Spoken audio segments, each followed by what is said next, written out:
Okay, in this second video, we're going to take a look at some examples in Excel, some calculations, some financial planning work.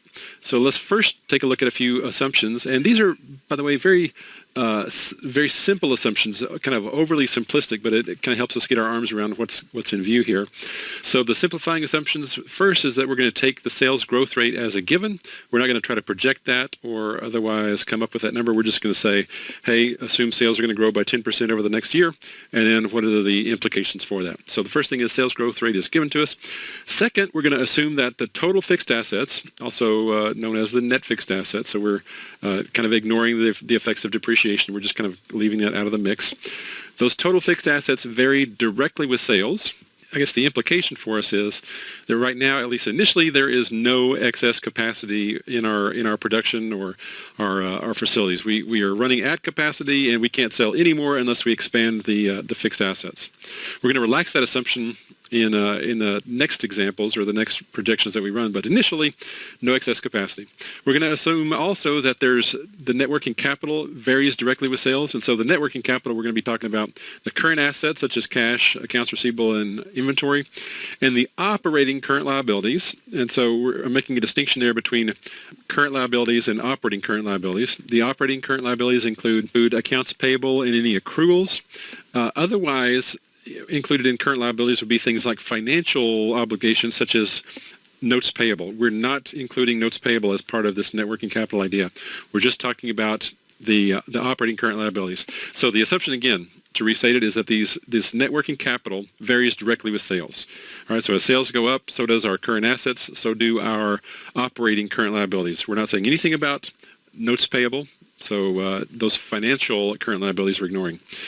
Another big assumption, another simplifying assumption, is that we're going to assume that all costs, except for taxes, so such things as depreciation, interest, selling, general, and administrative costs, the cost of goods sold, anything else, they're all included in this line item we're going to call costs, and those are going to be a function of the sales volume or sales dollars as well. And then finally, the dividend payout ratio is going to be given to us. So with those simplifying assumptions in mind, let's go ahead and go to Excel. Nope, let's go first next to this, the assumptions for our first run here. We're going to assume that sales are going to go from 5,000 for the last year, and they're going to increase to 6,000 this year, so that's a 20% increase. We're going to assume that the pre-tax costs are 83% of sales, and so again, going back to that last slide, costs are everything such as depreciation, interest, selling, general, administrative, and cost of goods sold. So all that together constitutes 83% of the sales. We're going to assume that the firm has a 21% tax rate this next year. That's more or less what the new corporate tax rate is with the tax reform law that was recently passed. We're also going to assume that the firm currently has $4,500 in assets, that it has $2,500 in liabilities, and the residual is $2,000 in equity. Finally, we're going to assume that the firm pays out 60% of its net income as dividends. And so now we can go to our spreadsheet and take a look at our first crack at a long-term financial planning model here. So this has all those things I just went over, especially in this column here, the actual 2017. We're going from $5,000 in sales this year. We're going to grow that by 20% to $6,000. Over in this column, there's a percentage change, so you can see we are indeed increasing our sales by 20%. If I go over here to the costs for 2017, I'm showing those as being 83% of the sales. And we're going to continue that in 2018 for our pro forma, for our projection of our income statement here. The difference between the sales and the costs are our pre-tax income. So in 2017, we had $850. Next year, we're projecting $1,020. Our taxes, prior to the tax reform, prior to a change in the tax rate, we're paying around 35%. And so our taxes last year were calculated at $297. Going forward, we're looking at a 21% tax rate, so $214 for this year. And the net income is what's left over after we pay taxes. So our net income is taking a nice boost, mainly because of the taxes, but also partly because of our higher sales, our higher pre-tax income. So out of net income, we're paying dividends, and you can see the 60% of the net income is going out in terms of dividends. And then the addition to retained earnings is just going to be the difference between our net income that we receive, that we earn, and then the dividends that we pay out. So that's what happened last year. The projection for this year, again, the net income, we already walked through that calculation. We're going to pay out 60% of that in dividends. And we have an addition to retained earnings of $322 and a little bit of change.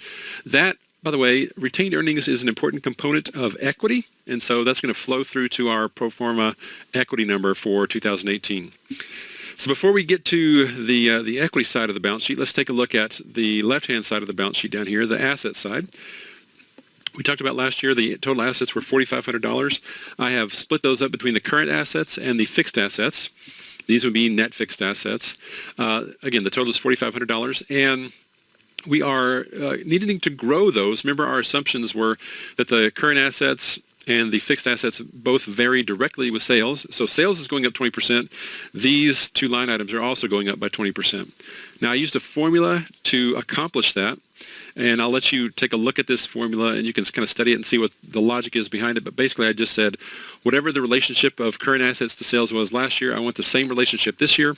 And so if sales goes up by 20%, current assets will also go up by 20%. And I did the same thing in this sales formula as well. So we've got assets growing directly in line with the sales growth. So all of it is increasing by 20%.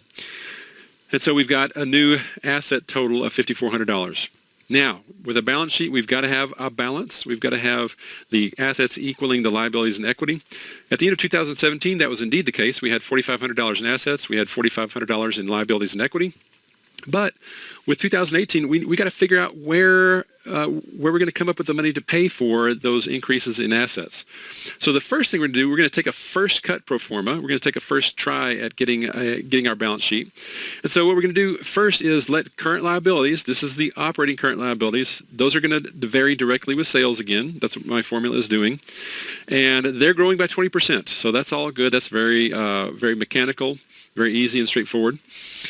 Next, we're going to deal with long-term debt, and our first cut is going to be the assumption that long-term debt stays exactly the same. We're going to leave that alone for now, and we're going to get down to this line item here in a minute, this external financing needed, and we're going to use that plug number, that residual, to then reallocate other things across the balance sheet to make everything balance. So we'll do that here in a second. First thing, though, we're going to assume that long-term debt stays the same.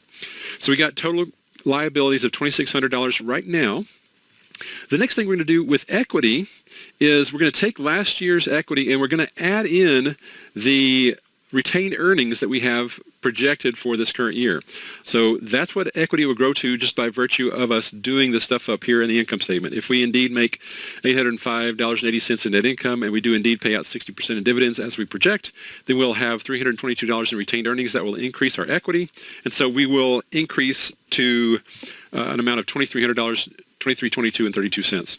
So as things stand right now, we've got total debt and equity of $49.22.32. And that leads us to this last line item here, this external financing needed. This is the number that is required for our balance sheet to balance. This tells us how much we're short. So we need an extra $477.68 of financing, either debt or equity, to make our balance sheet balance. Now, there's a variety of possibilities, actually an infinite number of possibilities. We can, but it basically boils down to increasing debt and or increasing equity such that those two numbers add up to $477.68. So this, for our projection here, we're going to just assume that debt is going to be used to plug the gap. We're going to do it all with debt. And so we increase our long-term debt from $2,000 to, we're going to use all of the debt to cover this external financing, and so our new debt total would be $2,477.68. Our liabilities would be $3,077. Add that to our equity, and we now have liabilities and equity that matches with the pro forma assets for 2018. And so we've now got a balance sheet that balances. This is our projection, again, assuming that we've used only debt to plug the gap. So before we go on to another example, I'm going to go ahead and stop here, and we'll see you in video 3 later on.